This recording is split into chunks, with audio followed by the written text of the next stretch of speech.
Thank you. It's an absolute humbling experience to stand before you and deliver a speech to subject matter experts from all walks of industry. And I'd like to express my deepest gratitude to Chairman Kyung and for hosting such a meaningful event during this critical period in time, especially in the light of what's happening in the macroeconomic conditions, as well as the general mood of crypto market. So I'd like to take this opportunity to discuss what blockchain is and what it means to conduct a blockchain business. Blockchain in its pristine.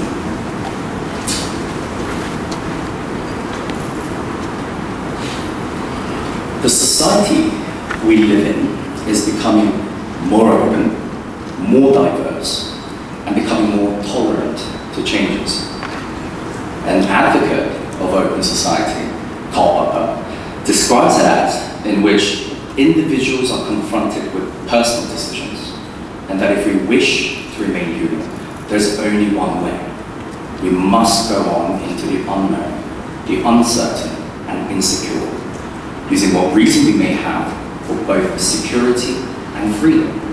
Or simply put, open society is an ongoing progress in line with rational contemplation for the well-being of the people. However, questions could arise. Could there be more to this progress other than sublime cause?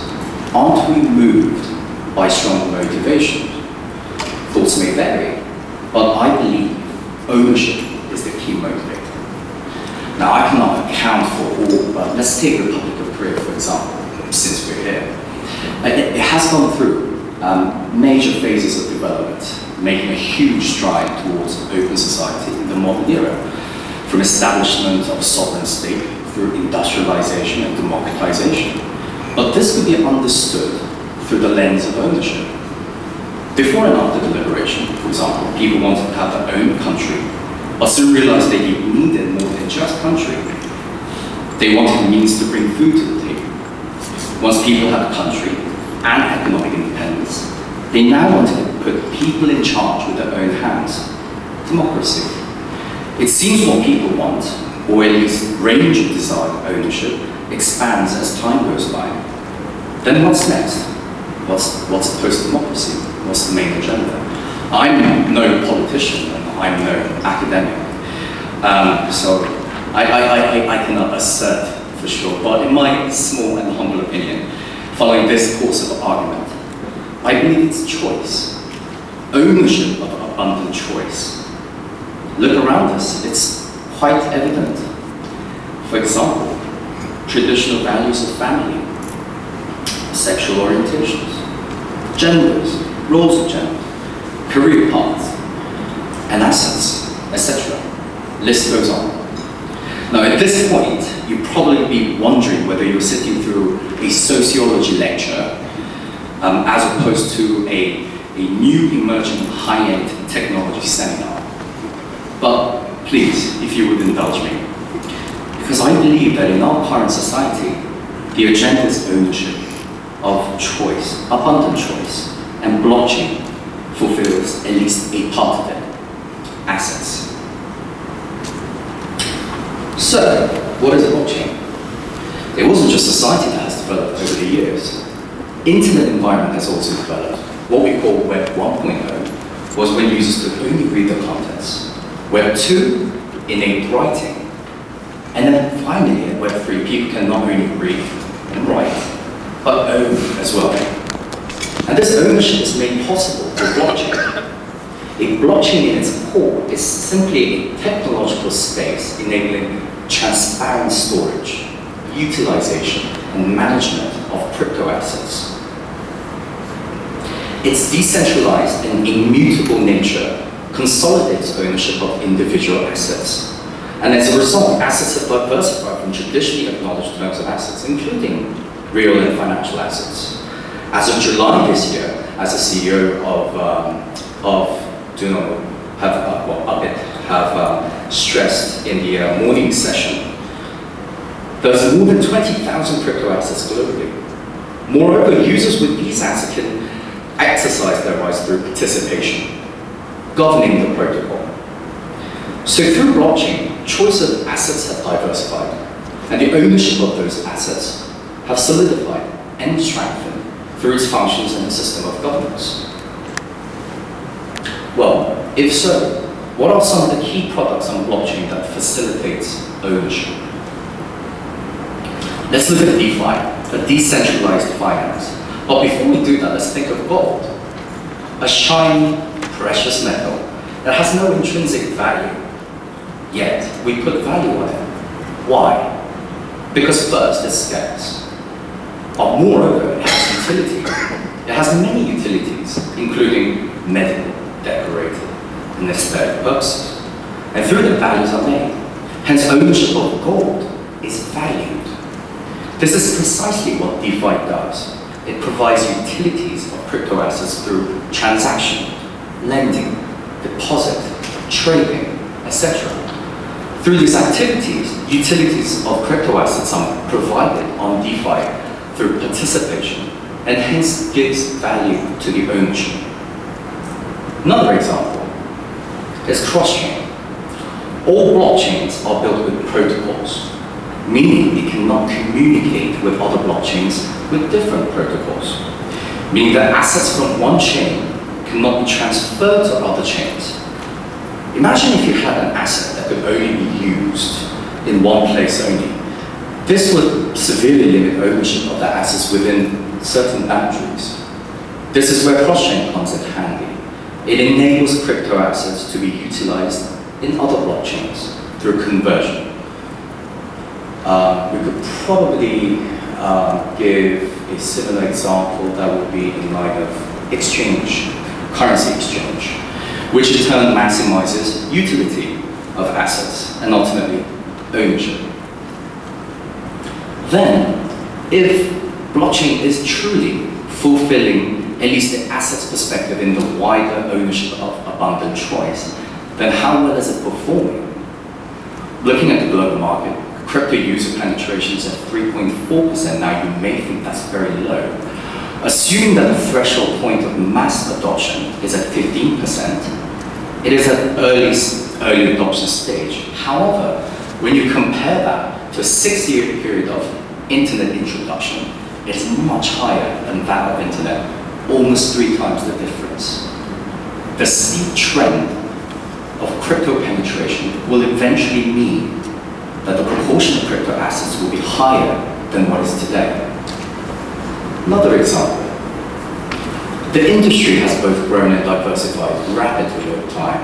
Global crypto market cap has increased by more than 270% in the last 10 years. Related startup activities have also increased by more than 62%. Furthermore, blockchain ecosystem itself has diversified rapidly over the years.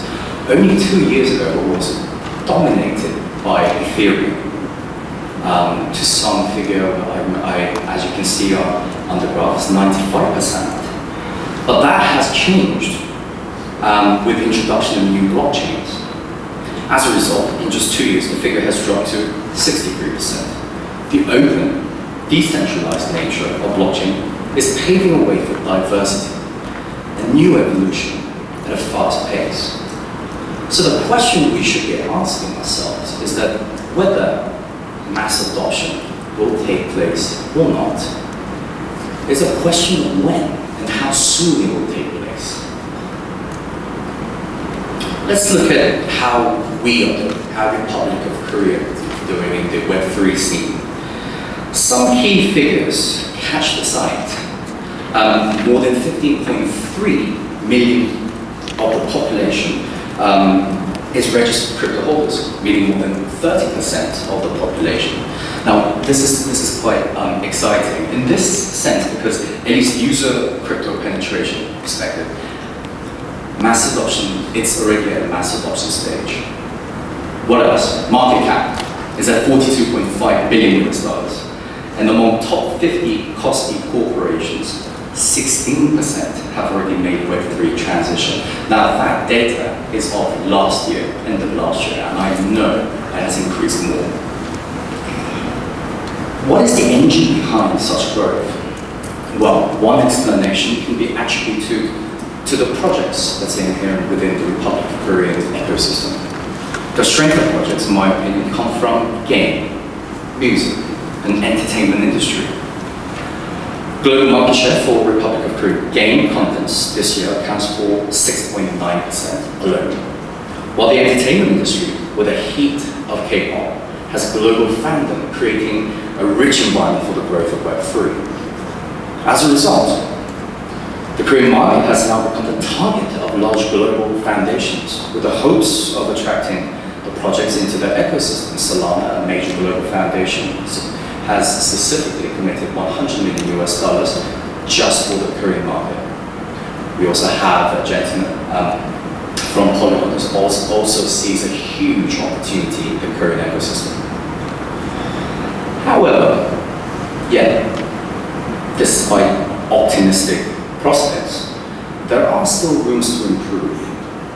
While crypto user penetration is high, the actual on-chain activity is slow, which can be identified via DeFi penetration rate. Now, even though DeFi provides lower cost than the traditional finance, it seems it was not attractive enough to retain users as much.